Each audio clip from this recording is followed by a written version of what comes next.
एक दिन, एक फैसला और एक इंतखाब जिसने पूरे पाकिस्तान का नक्शा बदल दिया। 1970 पाकिस्तान की तारीख का वो साल जब कौम ने पहली बार अपने मुस्तकबिल का फैसला खुद किया। लाखों लोग कतार में खड़े, हाथ में कौमी शनाख्त नहीं, सिर्फ एक एतमाद, एक उम्मीद, इख्तिदार का इंतखाब। वोटर्स ने बोल दिया, अवाम ने फैसला सुना दिया। नतीजा हैरान कुन नहीं, वाज़ेह था। फैसला एक ही तरफ था। मशरकी पाकिस्तान की अवामी लीग ने ऐसी अक्सरियत ली कि तारीख भी हैरान रह गई।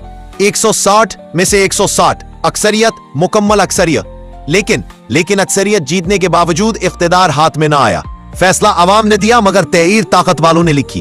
और फिर वो हुआ जो किसी ने सोचा नहीं था। ज़बानें बन गई दीवारें, सूबे बन गए फासले, और फासले बन गए जख्म जो आज तक तारीख के सफहात पर ताजा है। एक इंतखाब, एक फैसला, और इस फैसले का इनकार मुल्क को दो हिस्सों में बांट गया। नक्शा बदल गया, खानदान बिछड़ गए, उम्मीदें दफन हो गई।